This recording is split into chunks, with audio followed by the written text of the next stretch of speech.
کامران صاحب آپ بات کر لیں. کامران مرتضیٰ صاحب کا مائک کھولیں. ان کی کون سی سیٹ ہے وہاں؟ تو وہ عالیہ کامران صاحب ہیں, وہ کامران مرتضیٰ صاحب نہیں ہیں.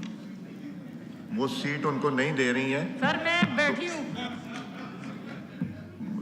مولانا صاحب یہ بڑا ایک شرعی مسئلہ ہو گیا. اب اس پہ بتائیں کہ عالیہ صاحبہ کی سیٹ پہ وہ بیٹھی ہوئی کامران صاحب, اور وہ کہتی میں نہیں سیٹ دوں گی.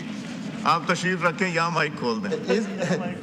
کامران صاحب اس کے اوپر فردر ڈسکشن ڈیبیٹ ہوگا ہاؤس میں. اس پہ جو ہے نا جوائنٹ سیٹنگ میں میری حالت کا اندازہ لگایا جا سکتا ہے. جی کامران صاحب.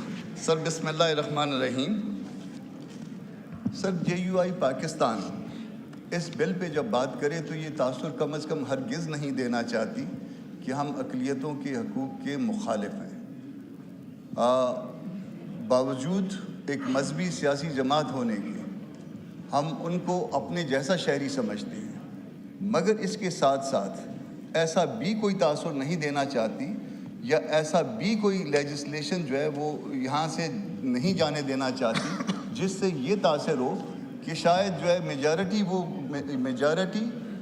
اس سے کمتر شہری ہے, یا باقی قوانین جو اس سبجیکٹ پہ بن چکے ہیں اور جس کا اثر کسی نہ کسی حوالے سے موجود ہوتا ہے, اس اثر کو کم کیا جا سکے.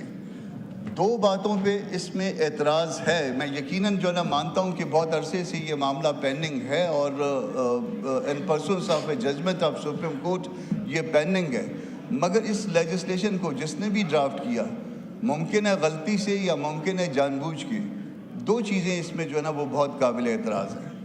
ایک سیکشن 35 سر, سیکشن 35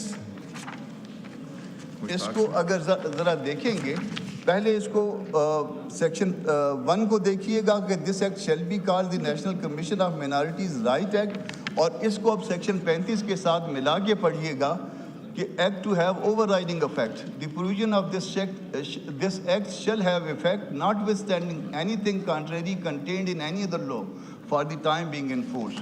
اب اس کا اثر کیا ہوگا سر جب آپ اس کو کر دیں گے؟ تو ہوتا یہ ہے کہ جو ریسنٹ قانون سازی ہوتی ہے یہ اس وقت یہ ریسنٹ ہوگی. آج اگر یہ فرض کریے یہ ساؤتھ سے اس جوائنٹ سیٹنگ میں پاس ہو جاتا ہے اور صدر اسنڈ کر دیتے ہیں تو یہ ریسنٹ ہوگی, اور اس کا اثر یہ ہوگا کہ اس سے پہلے جتنی لیجسلیشن ہو گئی ہے یہ اس کے اوپر اوور رائڈنگ افیکٹ رکھے گا, اس کے اوپر فوقیت رکھے گا.